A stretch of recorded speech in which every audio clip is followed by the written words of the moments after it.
Welcome to another lesson. এই lesson আমরা কথা বলবো উইন্ডোজ 11 অপারেটিং সিস্টেমের সিকিউরিটি সেটিংস নিয়ে। ইয়েস, এই লেসন আমরা শিখবো কিভাবে আমরা আমাদের উইন্ডোজ 11 অপারেটিং সিস্টেমের ডিভাইসগুলোকে সিকিউর করতে পারি। তো চলুন শুরু করা যাক। এই লেসনে আমরা উইন্ডোজ 11 অপারেটিং সিস্টেম রান করা ডিভাইসগুলোকে কিভাবে সিকিউর করতে হয় সেটার দুটি দিক নিয়ে আলোচনা করব। প্রথমটি হচ্ছে থিওরিটিক্যাল আর পরেরটি হচ্ছে প্র্যাকটিক্যাল। ইয়েস, আমি কিছু জিনিস প্র্যাকটিক্যালি দেখাবো আপনাকে, যেগুলো একেবারে প্র্যাকটিক্যালি না দেখলেই নয়। আর কিছু জিনিস আপনি শুধু জেনে রাখবেন, আমি আপনাকে বলে দিব, বাট প্র্যাকটিক্যাল দেখাবো না, কারণ সেগুলোর অনেক কিছু নিয়েই আমি ইতিমধ্যেই অন্যান্য লেসনে কথা বলেছি। তো প্রথম যে বিষয়টা নিয়ে কথা বলবে সেটি হচ্ছে secure web browsing and email. আমাদের কম্পিউটার সাধারণত কয়েকভাবে অ্যাটাক হয়ে থাকে। এই যেমন ধরুন, সেটা হতে পারে র্যানসমওয়্যার অ্যাটাক কিংবা নর্মাল কোনো ভাইরাস অ্যাটাক। সাধারণত এগুলোকে আমরা স্থান দিই আমাদের কম্পিউটারে একেবারে নিজের অজান্তে, কারণ এগুলো আমরা দেখছি না। আর যদি দেখেই ফেলি তাহলে তো মোটামুটি আটকানো যায়, তো অনেক কিছু আটকানো যায়, কিন্তু অনেক কিছুই আপনার আমার চোখের আড়ালে চলে যায়। এই যেমন ধরুন, আপনি যখন ইন্টারনেট ব্রাউজ করছেন সেসব ক্ষেত্রে হয় কি, আমরা কখনো পাইরেটেড ছবি, পাইরেটেড মুভি, পাইরেটেড সফটওয়্যার বা পাইরেটেড যে কোনো কিছু যখন আমরা ডাউনলোড করতে যাই বিভিন্ন ওয়েবসাইট থেকে, সেই ওয়েবসাইটগুলোর মধ্যে অনেক ওয়েবসাইটই আছে একেবারে ভুয়া।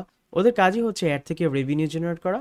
এবং আর কিছু সাইট আছে যেগুলোর কাজই হচ্ছে আপনার মূল্যবান তথ্য চুরি করা। এই যেমন হতে পারে আপনার ব্যাংক অ্যাকাউন্ট ইনফরমেশন, হতে পারে আপনার পাসওয়ার্ড, ইত্যাদি ইত্যাদি। তো সেক্ষেত্রে আপনাকে খুব সাবধান থাকতে হবে যখন আপনি ইন্টারনেট ব্রাউজ করছেন। এই বিষয়ে আমি বিস্তারিত কথা বলবো ইন্টারনেট এফিসিয়েন্সি নামের যে চ্যাপ্টারটা রয়েছে আমাদের সেখানে। এখানে খুব বেশি কথা বলছি না, এটা আমি একটা মোটামুটি আপনাকে থিওরিটিক্যাল ধারণা দিচ্ছি। ইমেইল, মেসেজের মাধ্যমে আপনি যখন কোনো সাসপিশিয়াস লিঙ্ক দেখবেন, সেই লিঙ্কগুলোকে কিন্তু সরাসরি ক্লিক করবেন না। আপনি যদি তাকে ট্রাস্ট করে না থাকেন, যদি এমন কোনো সোর্স থেকে আপনি একটা মেইল পেয়েছেন, স্পেশালি দেখবেন যেগুলো জাঙ্ক ফোল্ডারে থাকে বা স্প্যাম ফোল্ডারে থাকে, সেই মেলগুলো যথাযথ পারেন এড়িয়ে চলবেন। ধরাই দরকার নাই, যদি না কেউ আপনাকে সেটা ইনফর্ম করে পাঠায় যে হ্যাঁ, আমি আপনাকে একটা মেল পাঠিয়েছি, এটা আপনার জাঙ্কেও থাকতে পারে, সেগুলো হলে ভিন্ন কথা। তারপরও সাবধান, পরিচিতদের মাধ্যমেও কিন্তু অনেক সময় এই ধরনের ভাইরাস আমাদের কম্পিউটারে চলে আসে। তো আমাদের কি করতে হবে?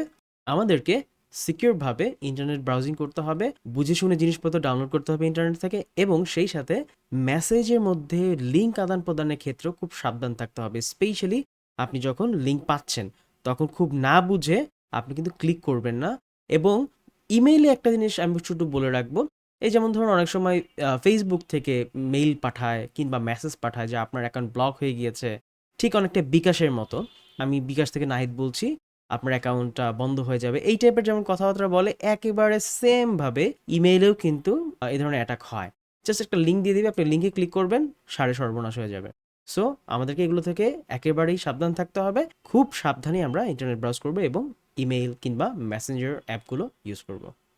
Windows updates and patch management, এটা খুব গুরুত্বপূর্ণ। আমি আগেই বলেছিলাম যে সব সময় চেষ্টা করবেন উইন্ডোজটাকে আপডেট রাখতে, এবং যত ধরনের আপডেট আছে সবগুলোকেই আপনি মোটামুটি ইনস্টল করে ফেলবেন, কোনো কিছু বাদ দেওয়ার দরকার নেই।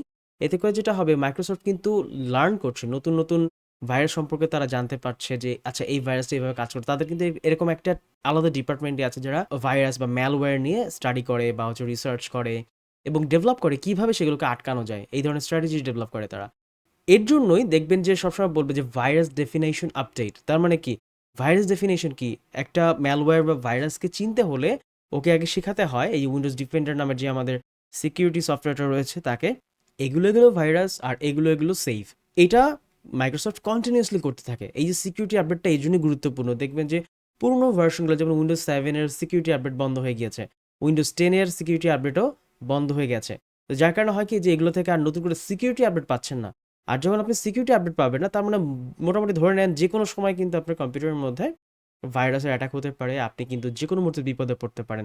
এর জন্যই প্রিভিয়াস ভার্সন যেগুলো রয়েছে, যেগুলোর স্পেশালি অফিসিয়াল আপডেট বন্ধ হয়ে গিয়েছে, এমন ডিভাইস না ইউজ করাটাই বুদ্ধিমানের, যদি না আপনি বড় কোনো রিস্ক নিতে চান। খুব সাবধানে ইউজ করতে হবে। ডিভাইস অ্যান্ড ডেটা ব্যাকআপ, আপনি সবসময় চেষ্টা করবেন আপনার গুরুত্বপূর্ণ, একেবারে গুরুত্বপূর্ণ ফাইলগুলোকে ক্লাউড স্টোরেজে স্টোর করা, এবং ক্লাউড স্টোরেজে সেগুলোকে আপলোড করার আগে একটু অ্যান্টিভাইরাস দিয়ে স্ক্যান করে নেবেন। স্পেশালি আপনার বিল্ট ইন যেটা রয়েছে উইন্ডোজ ডিফেন্ডার, একটু পরে আমি দেখাবো, সেটা দিয়ে আপনি স্ক্যান করে নেবেন, যেন আপনার ফাইলটা সবসময় নিরাপদে থাকে।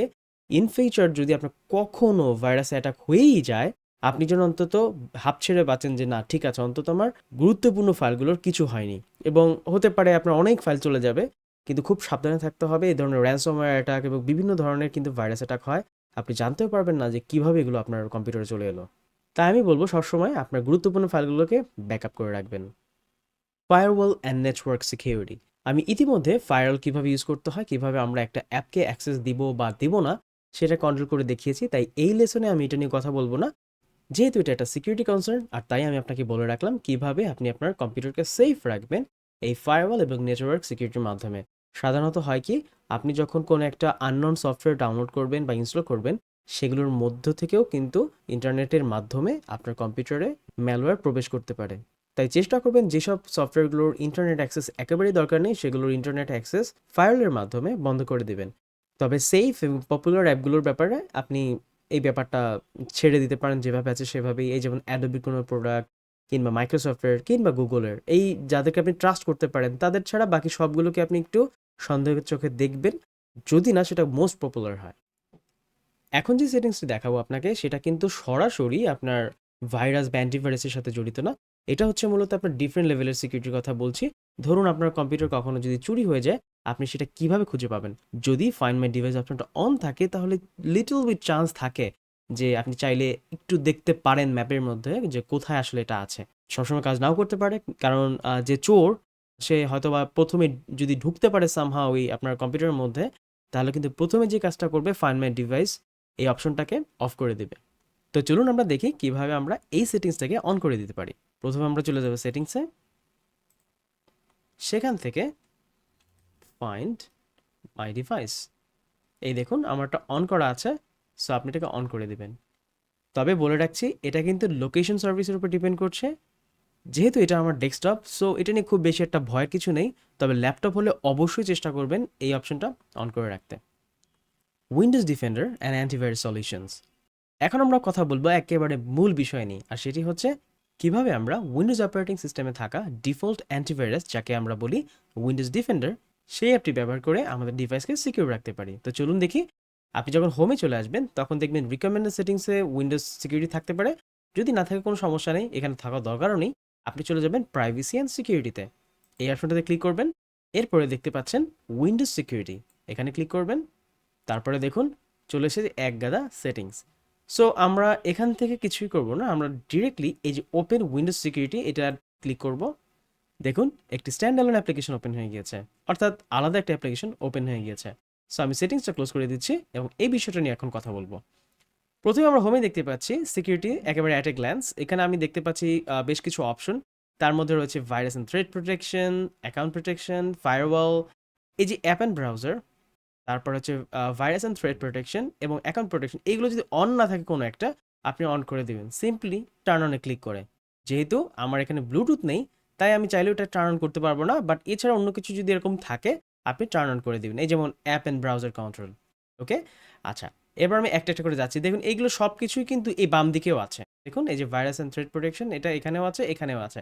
এটা আপনাকে একটা জাস্ট হোম ভিউ দিল, এই আর কি। আচ্ছা, এবার আমরা চলে যাচ্ছি প্রথম অপশনটাতে, ভাইরাস অ্যান্ড থ্রেট। এটার মাধ্যমে কিন্তু আপনি অকেশনালি বা যখন ইচ্ছে তখন কিংবা স্কেজুল করেও আপনি আপনার ডিভাইসগুলোকে, এক্সটার্নাল ডিভাইস বা ড্রাইভ বা ফাইল এগুলি ইত্যাদি ইত্যাদিকে স্ক্যান করতে পারবেন। আপনি যদি কুইক স্ক্যানে ক্লিক করেন তাহলে উইন্ডোজ অপারেটিং সিস্টেম গুরুত্বপূর্ণ উইন্ডোজ ফাইলগুলোকে স্ক্যান করবে সেখানে কোনো ম্যালওয়্যার অ্যাটাক আছে কিনা। তো আমি যদি ক্লিক করি এখানে, দেখুন কি হচ্ছে। কিছুটা সময় নেবে। কুইক স্ক্যান খুব ফাস্টার কাজ করে এবং খুব দ্রুত সব কিছু স্ক্যান হয়ে যায়। আপনি দেখতে পাচ্ছেন এখানে টাইম, এই টাইমের মধ্যে এতগুলো ফাইল স্ক্যান করে ফেলেছে। এগুলো খুব কুইকলি স্ক্যান করছে, বলতে পারেন হালকার উপর ঝাপসা। কিন্তু সবসময় মনে রাখবেন যে এটা কিন্তু সবসময় আপনাকে আলট্রা লেভেলের প্রোটেকশন নাও দিতে পারে। তো আমি একটু ক্যান্সেল করছি এটা। আপনি যেটা করতে পারেন আরও বড় লেভেলের স্ক্যান করতে পারেন, সেটা এই স্ক্যান অপশনে ক্লিক করে। দেখুন এখানে রয়েছে কুইক স্ক্যান, ফুল স্ক্যান, কাস্টম স্ক্যান এবং Microsoft defender antivirus offline scan. So এইটা হচ্ছে অফলাইন স্ক্যান করবে, আর এগুলো হচ্ছে এগুলোর মধ্যে অফলাইন অনলাইন দুটো নিয়ে করতে পারে। তো আপনি যেটা করবেন অন্তত মাসে একবার কিংবা 2 মাস পর পর চেষ্টা করবেন ফুল স্ক্যান করা। আমি যদি এখন ফুল স্ক্যান রান করি অনেক সময় নিবে, অনেক সময় নিবে, কারণ ও ডিভাইসের ডিপ লেভেল থেকে গিয়ে দেখবে যে আসলেই কোনো ম্যালওয়্যারের সুযোগ আছে কিনা বা ম্যালওয়্যার অ্যাটাক আছে কিনা এখানে। তো সাধারণত হয় কি যে আমাদের কম্পিউটারে যদি কোনো কিছু থেকে থাকে, কোনো ভাইরাস টাইরাস, সেক্ষেত্রে আপনার এই ফুল স্ক্যানের মাধ্যমে অবশ্যই চলে আসবে। ওকে, আমি এবার একটু ব্যাক করছি, ও চলতে থাকুক। আমরা এখানে দেখতে পাচ্ছি প্রোটেকশন হিস্ট্রি। আমি যদি এখানে ক্লিক করি তাহলে দেখতে পাবো ও আমার জন্য কি প্রোটেক্ট করেছে। যেহেতু আমার এই প্রোফাইলটা একেবারে নতুন, যার কারণে আমি এখানে কিন্তু কিছুই দেখতে পাচ্ছি না। হয়তোবা মাস ৩ ২ চালানোর পরে যখন আমি দেখব কিছু একটা ও কাজ করেছে, তখন আমি এখানে হিস্ট্রিগুলো দেখতে পাবো। আমি চাইলে সেগুলোকে কিন্তু কাজ করতে পারবো। আচ্ছা, সো আমি আবার চলে যাচ্ছি ভাইরাস অ্যান্ড থ্রেড প্রোটেকশনে। এখানে আমরা দেখতে পাচ্ছি খুবই গুরুত্বপূর্ণ একটা অপশন, আর সেটি হচ্ছে virus and thread protection settings. So আমি এখানে ম্যানেজ সেটিংসে ক্লিক করব। এইখানে খুব গুরুত্বপূর্ণ জিনিস, সবগুলোকে আপনি অন করে রাখবেন। যদি একটাও যদি অফ থাকে তাহলে কিন্তু আপনি বিপদে পড়বেন। Specially real time protection. এখানে একটা জিনিস বলে রাখি, কখনো কখনো কোনো ভালো সফটওয়্যার, অথবা হতে পারে যে কোনো কারণে সেই সফটওয়্যারটা আমি ট্রাস্ট করছি কিন্তু উইন্ডোজ ট্রাস্ট করতে পারছে না। সেক্ষেত্রে আপনি যদি অ্যাপটাকে রান করতে চানই এবং ইনস্টল করতে চান, স্পেশালি রান করতে গেলে আপনি করতে পারবেন, কিন্তু ইনস্টল করতেই দিবে না। আপনাকে বলবে ভাই এটার মধ্যে ভাইরাস পেয়েছি, আমি আপনাকে এটা রানই করতে দিব না, মানে ইনস্টল করতে দিব না। সেক্ষেত্রে আপনাকে যেটা করতে হবে, এই রিয়েল টাইম এই জায়গাটাতে এসে আপনাকে এটাকে অফ করে দিতে হবে। অফ করে দেওয়ার পরে আপনি হবে কি যে উইন্ডোজের কিন্তু রিয়েল টাইম প্রোটেকশনটা নাই এখন আর। মানে ও আপনাকে রিয়েল টাইম বাঁচাবে না। মানে এখন যদি কোনো কিছু অ্যাটাক করে বাঁচাতে পারবে না। আপনি বাঁচতে পারবেন কেবল স্ক্যান করে। তার মানে হচ্ছে যদি আপনি স্ক্যান করেন তাহলে আপনি কিছু একটা খুঁজে পাবেন, কিন্তু রিয়েল টাইম কিন্তু আপনাকে বাঁচাবে না। এবং এটা কোনোভাবে যদি অফ থাকে আপনার ডিভাইস কিন্তু সত্যিই বিপদে আছে। সো একান্ত না বুঝে থাকলে আপনি এটা করবেন না। আমি আপনাকে রিকমেন্ড করব, যদি কখনো আপনার রিয়েল টাইম প্রোটেকশনটা অফ করতে হয়, আপনি সবার আগে চেষ্টা করবেন আপনার ইন্টারনেট কানেকশনটাকে অফ করে নিতে। তারপরে আপনি এই রিয়েল টাইম প্রোটেকশন অন করে রাখেন। এতে করে যেটা হবে যে ইন্টারনেটের মাধ্যমে যদি কোনো অ্যাপ্লিকেশন ভাইরাস ইম্পোর্ট করার ট্রাইও করে, সে কিন্তু ব্যর্থ হবে। এবং যখন আপনার কাজ শেষ, এক্সপেরিমেন্ট করা শেষ বা ইনস্টল করা শেষ, তারপরে আপনি এটাকে অন করে দিবেন। সো এটা অনেকে কিন্তু যারা নতুন অ্যাপ ইনস্টল করতে যায় তখন এই প্রবলেমটা ফেস করে যে পারছে না, ইনস্টল করেছে ট্রাস্টেড একটা সোর্স থেকে ডাউনলোড করেছে, বাট স্টিল ওই অ্যাপ্লিকেশনটাকে বা ওই ফাইলটাকে ভাইরাস হিসেবে দেখানো হচ্ছে। সেক্ষেত্রে কিন্তু এটাই সবচেয়ে বড় দায়ী। আচ্ছা, বাকি অপশনগুলো নিয়ে কথা বলবো না, সবকিছু অন করে রাখবেন।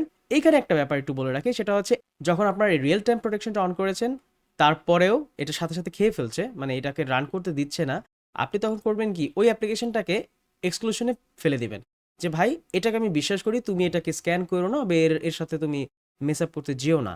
সেক্ষেত্রে আমি কি করব, আমি এখানে ক্লিক করব করে এই যে অ্যাড অ্যান এক্সক্লুশন। এখন কি এটা file, folder type, file type, process না কি, কোন জিনিসটা? যদি ফাইল হয়, অর্থাৎ স্পেশালি হয় কি যে আমাদের যেই ফাইলটা নিয়ে ঝামেলা হচ্ছে সেই ফাইলের ইএক্সি ফরম্যাটের যে ফাইলটা, সেটাই আমরা এখানে দেখিয়ে দিব। এই যেমন ধরুন আমি যদি উইন্ডোজে চলে যাই, মানে সি ড্রাইভে চলে যাই, সেখান থেকে আমি দেখতে পাবো এখানে আমার যতগুলো অ্যাপ্লিকেশন ইনস্টল করেছি সেগুলোকে।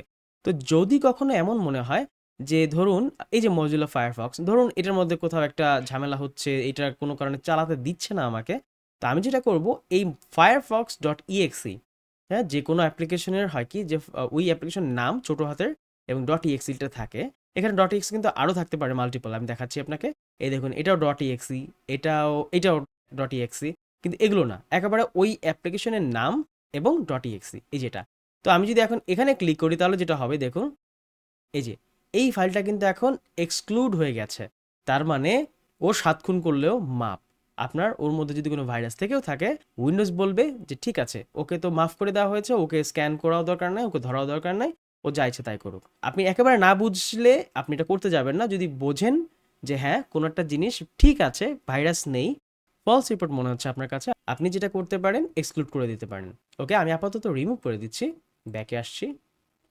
সো এই গেল রিয়েল টাইম প্রোটেকশন। এবার আমি ব্যাক করছি। এরপর রয়েছে virus and thread protection updates. আমি আগেই বলেছিলাম উইন্ডোজ অপারেটিং সিস্টেমে ভাইরাসের ডেফিনিশন যদি আপডেট না থাকে, তাহলে লেটেস্ট আসা যে ভাইরাস, মার্কেটে যে ভাইরাসগুলো অ্যাভেলেবেল আছে, সেগুলো যদি আপনার কম্পিউটারে কোনোভাবে চলে আসে, আপনার উইন্ডোজ অপারেটিং সিস্টেমের এই সিকিউরিটিটা অন্তত আপনাকে সেই প্রোটেকশনটা দিতে পারবে না। তাই সবসময় চেষ্টা করবেন এটাকে আপডেট রাখা। সাধারণত হয় কি, আপডেটের সাথেই এই আপডেট চলে আসে। তারপর আমরা এখানে একটা মাঝে মাঝে একটু ঢু মেরে যেতে পারি যে কোনো আপডেট আছে কিনা। দেখুন চেক করছে কোনো সিকিউরিটি আপডেট অ্যাভেলেবেল আছে কিনা। এখানে আমরা লাস্ট আপডেট দেখতে পাচ্ছি যে লাস্ট কখন এটা আপডেট হয়েছে। দেখা যাচ্ছে যে আজকে একেবারে সকালবেলা, আমি যখন এই ভিডিওটা রেকর্ড করছি একেবারে সকালবেলা এটাকে একটা আপডেট নিয়েছে। তো তার মানে এটা সবসময় চেষ্টা করে নিজেকে অটোমেটিকলি আপ টু ডেট রাখার জন্য, কারণ আমি ওই সেটিংসটা ওকে দিয়ে রেখেছি আমার উইন্ডোজ আপডেটের সাথে। আচ্ছা, ও খুঁজুক, সমস্যা নেই।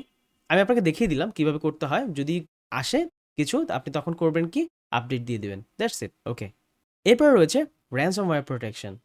এটা কিন্তু খুব ভয়াবহ একটা ভাইরাস। অর্থাৎ এখানে যেটা হয় যে যারা এই ভাইরাসটা ক্রিয়েট করে, যে হ্যাকাররা সাধারণত, তারা করে কি, এই ভাইরাসের মাধ্যমে সাধারণত আপনার কম্পিউটারের মধ্যে চেষ্টা করবে এমন এক ধরনের ভাইরাস ইনপুট করতে যেটা অটোমেটিক্যালি কপি হতে থাকে, ভাইরাসটা প্রতিটা ফোল্ডারে চলে যায়, স্পেশালি আনএনক্রিপ্টেড যেগুলো আছে, যেগুলো এনক্রিপশন করা হয়নি বা বিট লকার দিয়ে কোনো পাসওয়ার্ড মানে প্রোটেকশন নাই, কোনো কিছু নাই, সেই ফোল্ডারগুলোতে গিয়ে নিজের একটা ভাইরাসের কপি ওখানে রেখে দিয়ে আসবে এবং সবগুলো ফোল্ডারকে এনক্রিপ্ট করে ফেলবে। সোজা বাংলায় বলতে গেলে সবগুলো ফোল্ডারকে ওর একটা কি থাকে, এনক্রিপশন কি থাকে, সেই মানে চাবি ওর কাছে রেখে দেয়। আমি আপনাকে সহজ বাংলায় বোঝাচ্ছি, ওর কাছে একটা কি থাকে, এনক্রিপশন কি থাকে, ওই এনক্রিপশন কিটা ওর কাছেই থাকে আর ভাইরাস আপনার কাছে পাঠিয়ে দিয়ে প্রত্যেকটা ফোল্ডারকে লক করে দেয়। যার ফলে যেটা হয়, আপনি চাইলেও আর ওই ফোল্ডারটাকে ওপেন করতে পারবেন না, বিশেষ ওই কি ছাড়া। অর্থাৎ ওর কাছেই কিন্তু এনক্রিপশন কিটা আছে, ও কি মেথডে লক করেছে আপনি নিজেও জানেন না। এবং অনেক সিকিউরিটি বিশেষজ্ঞরাও কিন্তু বলতে পারে না যে আসলে ও কিভাবে এটাকে এনক্রিপ্ট করেছে। তাই খুব সাবধান, যদি কখনো র্যানসম অ্যাটাক হয়ে যায় তাহলে মনে করেন যে পিসিটাকে একেবারে জলে ভেসে দেওয়ার মতো অবস্থা হয়ে যেতে পারে। ইন্টারনেট ব্যবহার করা থেকে সাবধান, এবং মেইল, এটা আগেই বলেছি কিছু সিকিউরিটি মেজার রয়েছে, সেগুলো থেকে সাবধান থাকবেন যেন কোনোভাবেই র্যানসম অ্যাটাক না হয়। একবার যদি ঢুকেছে তো আপনার সবগুলো ফাইল করাপ্ট। এবং ও যেটা করবে, ও কিন্তু আপনাকে একটা মেইলও পাঠাবে, কিংবা আপনার ওই যে প্রত্যেকটা ফোল্ডারের মধ্যে ছোট একটা টিএক্সটি ফাইল রেখে দিবে। ও বলে দিবে যে এই হচ্ছে আমার ব্যাংক অ্যাকাউন্ট ইনফরমেশন, কিংবা এই হচ্ছে আমার বিটকয়েন বা যে ক্রিপ্টোকারেন্সির মধ্যে পে করার রাস্তা, তুমি আমাকে যদি পে করো $1, হতে পারে $1000 কিংবা আরও বেশি, তুমি যদি এই টাকাটা আমাকে দাও তাহলে আমি তোমাকে এনক্রিপশন কিটা দিয়ে দিব, যার মাধ্যমে তুমি তোমার সবগুলো ফাইলকে আবার আনলক করতে পারবে। কোনোটা আসলে বিশ্বাসযোগ্য না। আপনি টাকা পাঠিয়ে দিলেন কিন্তু ও যে কিটা দিয়েছে সেটা দিয়ে আপনি কাজ করতে পারলেন না, তখন কি করবেন? তাই আপনাকে খুব সাবধানে থাকতে হবে। এরপর আমি কথা বলবো অ্যাকাউন্ট প্রোটেকশন নিয়ে। এখানে আপনি দেখতে পাচ্ছেন যে আমি মাইক্রোসফট অ্যাকাউন্ট দিয়ে লগ ইন করেছি। সো এগুলো মোটামুটি ঠিক আছে, এগুলো আমি যথাযথভাবেই সব কিছু রেখেছি, এখানে আমার কোনো সমস্যা নেই। তবে ইউজার অ্যাকাউন্ট রিলেটেড কিছু সেটিংস আমাকে না দেখারই নয়, আমি একটু দেখাচ্ছি আপনাকে। চলে যাবেন কন্ট্রোল প্যানেলে, কন্ট্রোল প্যানেল, সেখান থেকে ইউজার অ্যাকাউন্টস, আমরা জানি যদি কখনো ছোট হয় কিংবা লার্জ হয় আমরা এটাকে ইজিলি ক্যাটাগরিতে দেখাতে পারবো। সো আমরা ইউজারে ক্লিক করব, আবার ইউজারে ক্লিক করব, সেখান থেকে এই যে change user account control settings, so আমরা এখানে ক্লিক করব। দেখুন দেখানো হচ্ছে কি, এটা একেবারে নেভার নোটিফাইড আছে। সো এটা খুব একটা বিরক্তিকর জিনিস, কিন্তু এটা কিন্তু আপনাকে সেফ রাখবে। যদি কখনো কোনো অ্যাপ্লিকেশন আপনি রান করতে চান তখনই কিন্তু এই ঘটনাটা ঘটবে কি, যে ও একটা আপনাকে নোটিফিকেশন দিবে যে ভাই এই অ্যাপ্লিকেশনটা আপনার সিস্টেমে একটা পরিবর্তন আনতে চাচ্ছে, কিংবা এই সফটওয়্যারটা নিজে নিজে ইনস্টল হয়ে যেতে চাচ্ছে। আপনি কি ইনস্টল করবেন বা আপনি কি চেঞ্জটা করবেন? তো আপনি এটাকে অলওয়েজ রাখতে পারেন, কিংবা আপনি সর্বোচ্চ এই পর্যন্ত নামিয়ে দিতে পারেন যে ফ্যামিলিয়ার যে অ্যাপগুলো রয়েছে, আপনার পরিচিত অ্যাপগুলো আছে, সেগুলো আপনি ইজিলি কাজ করতে পারবেন। কিন্তু আনফ্যামিলিয়ার যে অ্যাপগুলো আছে সেগুলোর ব্যাপারে কিন্তু ও ধরবে যে ভাই এই যে এই অবস্থা। আর যখন আপনি চাইবেন যে না প্রত্যেকটা অ্যাপ্লিকেশন আপনার কাছে জবাবদিহিতা করুক যে ভাই আমি কিছু একটা করতে চাচ্ছি বা আমি আপনার সাথে এটা করতে চাচ্ছি, আমার এই কম্পিউটারের মধ্যে এই চেঞ্জটা আনতে চাচ্ছি, প্রত্যেকবার কিন্তু ওই বিরক্তিকর নোটিফিকেশন আসবে। বিরক্তিকর হলেও এটা কিন্তু আপনার জন্য খুব সেফ। সো অন্তত আমি বলবো আপনি সবসময় এই সেকেন্ডে দিয়ে রাখবেন, রেখে জাস্ট ওকে দিয়ে দিবেন। ওকে, আমি এবার ক্লোজ করে দিচ্ছি, এটা চলে যাচ্ছে আবার অ্যাকাউন্ট প্রোটেকশনে। সো এখানে কিন্তু অলরেডি আমি যেহেতু মাইক্রোসফট অ্যাকাউন্ট দিয়ে সাইন ইন করেছি, তার মানে অলরেডি আমি কিন্তু এনহ্যান্স সিকিউরিটিটা এনশিওর করতে পেরেছি। এখানে আসলে আর তেমন কিছু কথা বলার নেই। আমি চলে যাব ফায়ারওয়াল এন্ড নেটওয়ার্ক প্রোটেকশন। এটা নিয়ে আমি ইতিমধ্যে কথা বলেছি যে কিভাবে আমরা ফায়ারওয়াল প্রোটেকশন নিয়ে কাজ করব। যদি আপনি সেই বিষয়টা ভুলে গিয়ে থাকেন আবার দেখে আসতে পারেন। ফায়ারওয়াল নিয়ে কথা বলেছিলাম আমরা যখন কথা বলেছিলাম উইন্ডোজ টুলস নিয়ে, কারণ ফায়ারওয়াল নিজেই একটা উইন্ডোজ টুল। এই যেমন আমি যদি এখানে ক্লিক করি allow an app through firewall, সেক্ষেত্রে যেটা হবে আমাকে ওই যে এই টোটাল যত ধরনের অ্যাপ্লিকেশন আমার কম্পিউটারে আছে সবগুলো একটা লিস্ট নিয়ে এসেছে। এটা একদম কুইক সেটিংস, যার মাধ্যমে আপনি চাইলে প্রাইভেট এবং পাবলিক নেটওয়ার্কের অ্যাক্সেস আপনি চাইলেই বন্ধ করে দিতে পারেন। আমি যদি এটা কিছুটা চেঞ্জ করতে চাই, দেখুন আমি কিন্তু পারবো না, দেখুন আমি চেষ্টা করছি, পারছি না, বাই ডিফল্ট সেট করা নেই, যার কারণে এটা একটা সুরক্ষিত ব্যাপার যে অন্যান্য যে ভাইরাসগুলো আছে সেগুলো চাইবে ইতিমধ্যে আপনার এই জিনিসগুলোকে একটু কন্ট্রোল করার জন্য। তো আপনি যেটা করবেন, চেঞ্জ সেটিংসে যাবেন, তারপর আপনি ইচ্ছা মতো যে কোনো কিছু একটাকে উঠিয়ে দিতে পারেন, করে দিতে পারেন, কিংবা রিমুভ করে দিতে পারেন। তারপরে আপনি অথবা যদি চান যে কোনো কিছু একটা অ্যালাউ করবেন অ্যাপ্লিকেশনকে, যেটা আপনার এখানে দেখতে পাচ্ছেন না, সেটা আপনি এখানে গিয়ে ব্রাউজ করে সেই অ্যাপ্লিকেশনের ইএক্সি ফাইলটা আছে বা ফোল্ডার পাথটা আছে, সেটা আমরা জানি যে কিভাবে পাথ কপি করতে হয়, ইতিমধ্যে আমরা জেনে গিয়েছি, শিখেছি। জাস্ট ওই সফটওয়্যারের উপর রাইট বাটন ক্লিক করে আমরা যদি কপি অ্যাজ প্যাথ দেই তাহলেই আমার কপি পাথটা হচ্ছে কপি হয়ে যাবে, সেটা এখানে দিয়ে আমি অ্যাড করলেই হয়ে যাচ্ছে। ওকে, সো আমি আপনি জাস্ট আগেই দেখেছিলাম, তো এখানে আসলে তেমন কিছু আমি বলছি না। ঠিক এভাবে আপনি চাইলে যে কোনো কিছুকে ইন্টারনেট অ্যাক্সেস দিতে পারেন, কিংবা সেখান থেকে আপনি ক্লোজও করে দিতে পারেন। এবার আমি হচ্ছে ক্যান্সেল দিচ্ছি। অলরাইট, এরপর রয়েছে অ্যাপ অ্যান্ড ব্রাউজার কন্ট্রোল। এখানে আমরা দেখতে পাচ্ছি স্মার্ট অ্যাপ কন্ট্রোল। সো আমরা যদি স্মার্ট অ্যাপ কন্ট্রোল সেটিংসে যাই, আমরা দেখতে পাই এটা অফ। এটা কিন্তু আমি চাইলে এখন অন করতে পারবো না, এটা আমাকে অবশ্যই যখন আমরা এই উইন্ডোজটা ইনস্টল করি তখনই আমাকে এটাকে সিলেক্ট করে দিতে হবে। এটা আমাকে কিন্তু চাইবে, আমার কাছে জিজ্ঞেস করবে, ভাই আপনি কি এই এনহ্যান্স প্রোটেকশনটা চাচ্ছেন কি না আনট্রাস্টেড অ্যাপ থেকে। যদি ওই সময় আমি অফ করে দিই বা ইভ্যালুয়েশনে ফেলে দিই কিংবা অন্য কিছু দিয়ে দিই, তাহলে কিন্তু আমরা চেঞ্জ করতে পারবো না। তার মানে আমাকে যদি এটাকে আবার অন করতে হয়, আমাকে নতুন করে উইন্ডোজটাকে সেট আপ দিতে হবে, তখন আমাকে অপশন দিলে আবার আমি অন করতে পারবো। ওকে, এবার আমি ব্যাকে চলে আসছি।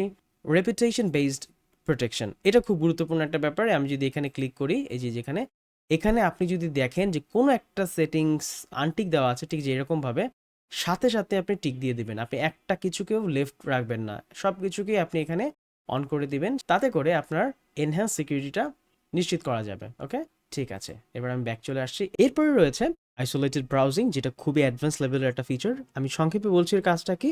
এর কাজ হচ্ছে মূলত ওয়েবসাইট বা লিঙ্ক টেস্ট করা। ধরুন কেউ আপনাকে বলল যে এই ওয়েবসাইটে ভিজিট করুন, কিন্তু আপনার মনে হচ্ছে এই ওয়েবসাইটের মধ্যে কোনো একটা ঝামেলা থাকতে পারে, ওয়েবসাইটের লিঙ্কটা আপনাকে একটু কনফিউজ করে দিচ্ছে। সেক্ষেত্রে আপনি যেটা করতে পারেন, এই আইসোলেটেড ব্রাউজিং ফিচারের মাধ্যমে সেই ওয়েবসাইটের লিঙ্কটা বা ওয়েবসাইটটা টেস্ট করে দেখতে পারেন যে কোনো সমস্যা আছে কিনা। যদি কোনো ভাইরাস অ্যাটাকের সম্ভাবনা থেকেও থাকে, আপনি কিন্তু সুরক্ষিত থাকবেন। এই আইসোলেটেড ব্রাউজিং ফিচারটা কিভাবে অন করতে হয় এটা নিয়ে হয়তো অন্য কোনো এক সময় কথা বলবো, আপাতত এটাকে স্কিপ করে যাচ্ছি। এরপর কথা বলবো ডিভাইস সিকিউরিটি। ডিভাইস সিকিউরিটিতে আমরা দেখতে পাচ্ছি সিকিউরিটি প্রসেসের মধ্যে there is no TPM available, check your BIOS settings. So টিপিএমটা কিন্তু আমার এখানে অ্যাভেলেবল না। টিপিএম কি সেটা নিয়ে এখন কথা বলছি না। এরপর রয়েছে ডেটা এনক্রিপশন। আমরা যারা উইন্ডোজ 11 অপারেটিং সিস্টেম ইউজ করি তাদের জন্য এটা খুবই গুরুত্বপূর্ণ, বিশেষ করে যারা ল্যাপটপ ইউজ করে থাকেন। ধরুন আপনি কোথাও এক জায়গায় গেলেন, আপনার ল্যাপটপের মধ্যে প্রচুর পার্সোনাল ফাইল রয়েছে বা কনফিডেন্সিয়াল ফাইল রয়েছে, কিন্তু কোনো কারণে যদি চুরি হয়, তাহলে যে চোর সে কী করবে প্রথমে? সে চাইবে এটাকে রিসেট দিতে, রাইট? সে একবার যদি সে রিসেট দিয়ে ফেলে, উইন্ডোজটাকে নতুন করে ইনস্টল দিতে যায়, তখন সে দেখবে সে এই ডিভাইসে যেই ডিস্কগুলো থাকে সেইটাতে ঢুকতেই পারছে না। কারণ এই যে আমরা ডিস্কগুলো দেখতে পাচ্ছি, এই যে এগুলোর মধ্যেই তো আমাদের ডাটা থাকে। আমরা যদি এগুলোকে এই বিট লকার সিস্টেম দিয়ে আমরা যদি এনক্রিপ্ট করে দিই একটা চাবির মাধ্যমে, লাইক ধরেন তালা চাবির মতো তালা মেরে দিলেন, তাহলে কিন্তু ওই কিটা আপনার কাছে থাকছে, এবং যেহেতু চোরের কাছে এই কিটা নাই, তাই ও কখনো এটাকে খুলতে পারবে না বা দেখতে পারবে না আসলে এই ফাইলগুলো কিভাবে কাজ করছে। সো দিস ইজ ওয়াই এটা খুবই কাজের। তবে খুব সাবধান, এটা কিন্তু খুব বিপজ্জনক একটা ফিচার, কারণ অনেকেই কি হারিয়ে ফেলে বা কিটাকে সঠিকভাবে রিস্টোর করতে পারে না। তাই অনেক সময় নিজের জিনিস, আমানতের জিনিস নিজেই হারিয়ে ফেলার একটা সম্ভাবনা থাকে। সো যদি খুব বেশি দরকার না হয়, এটাকে আপনি লিভ করতে পারেন। যদি আপনি আপনার ডিস্কগুলোকে উইন্ডোজ 11 অপারেটিং সিস্টেমের এই ফিচার দিয়ে এনক্রিপ্ট করে থাকেন, সেক্ষেত্রে কিন্তু ভাইরাসের অ্যাটাক থেকেও আপনি মোটামুটি সুরক্ষিত থাকবেন বলাই যায়। এরপর রয়েছে ডিভাইস পারফরম্যান্স অ্যান্ড হেলথ। এটা আসলে এটার সাথে কিছু না, সো আমরা এটাকে নিয়ে কথা বলছি না। ফ্যামিলি গ্রুপ, ওকে, ঠিক আছে। প্রোটেকশন হিস্ট্রিতে আমি আগেই বললাম। তো এই ছিল মূলত উইন্ডোজ 11 অপারেটিং সিস্টেমের উইন্ডোজ সিকিউরিটির অ্যাপটা। তো আমরা মোটামুটি সব কিছুই দেখলাম, কোথায় কি আছে না আছে। একটি ফিচার, আমরা গুরুত্বপূর্ণ ফিচার সেটা বাদ দিয়েছি, আমরা পরে এটা নিয়ে কোনো এক সময় কথা বলবো ইন ডিটেলসে। একটা হচ্ছে উইন্ডোজ স্যান্ডবক্স, যেটা খুব গুরুত্বপূর্ণ। অর্থাৎ আমি আগে বলেছিলাম হচ্ছে অ্যাপ্লিকেশন গার্ড বা আইসোলেশন ব্রাউজিং। এটার মাধ্যমে আপনি ওয়েবসাইট বা লিঙ্ক টেস্ট করতে পারবেন। আর উইন্ডোজের যেই ফিচারটা রয়েছে, অর্থাৎ উইন্ডোজ স্যান্ডবক্সের মাধ্যমে আপনি যে কোনো অ্যাপ্লিকেশন টেস্ট করতে পারবেন। ধরুন আপনি কোনো একটা ওয়েবসাইট থেকে অ্যাপ্লিকেশন নামালেন, কিংবা ফাইলও যদি নামিয়েছেন, ডাউনলোড করেছেন, এখন আপনি দেখতে চাচ্ছেন ফাইলের মধ্যে কি আছে, কিন্তু আপনার সন্দেহও আছে। সেক্ষেত্রে ওই ভার্চুয়াল বক্সে টেস্ট করাটা খুব ভালো। এটা শুধুমাত্র অ্যাপ্লিকেশনের জন্য কাজ করে তা না, ভার্চুয়ালি আপনি যে কোনো ফাইল বা ফোল্ডারকেও টেস্ট করতে পারেন সেই স্যান্ডবক্সের মাধ্যমে। যদি স্যান্ডবক্সে এটা নিয়ে কোনো প্রবলেম না থাকে, আপনার যদি মনে হয় সব কিছু ঠিকঠাক আছে, তাহলে আপনি এটা রেগুলার ইউজ করতে পারেন স্যান্ডবক্সের বাইরে, অর্থাৎ রিয়েল আপনার পিসির মধ্যে। আদারওয়াইজ আপনি এটাকে স্কিপ করবেন। অলরাইট, আমরা কিন্তু উইন্ডোজ অপারেটিং সিস্টেমের সিকিউরিটি সেটিংসগুলো জেনে গেলাম। আমরা জানলাম কিভাবে উইন্ডোজ ডিফেন্ডার বা উইন্ডোজ অপারেটিং সিস্টেমের সাথে আসা ডিফল্ট যেই অ্যান্টিভাইরাসটা আছে সেটা কিভাবে ইউজ করতে হয় আমরা দেখে ফেললাম। আমরা জানলাম কিভাবে স্ক্যান করতে হয়। আমরা কিন্তু শুধুমাত্র ফাইল আর ফোল্ডারই স্ক্যান করব না, যখন ইন্টারনেট থেকে কোনো কিছু ডাউনলোড করবো সেটাও স্ক্যান করব, প্লাস যে ডিস্ক, পেন ড্রাইভ বা এক্সটার্নাল হার্ড ড্রাইভ আছে সেগুলো স্ক্যান করব, কারণ বলা তো যায় না কার কাছ থেকে কি আমদানি হয়ে যেতে পারে।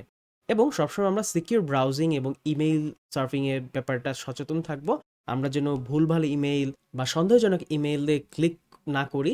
আর সেই সাথে অবশ্যই উইন্ডোজটাকে আমরা আপডেট দিয়ে রাখবো। আমরা আমাদের যেই গুরুত্বপূর্ণ ফাইলগুলো সেগুলোকে ব্যাকআপ করব। আর সন্দেহজনক যেই অ্যাপ্লিকেশনগুলো আছে বা মনে হচ্ছে এগুলো ডেটা পাচার করতে পারে, সেই ধরনের অ্যাপ্লিকেশনের ইন্টারনেট অ্যাক্সেসই বন্ধ করে দেবো। মাই ডিভাইস যে ফিচারটা আছে সেটাও অন করব।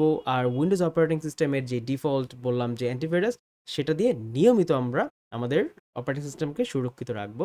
তো এই ছিল এই লেসনের আলোচ্য বিষয়। আশা করি আপনি বুঝতে পেরেছেন। প্র্যাকটিস করতে থাকুন, সুরক্ষিত থাকুন। Happy learning.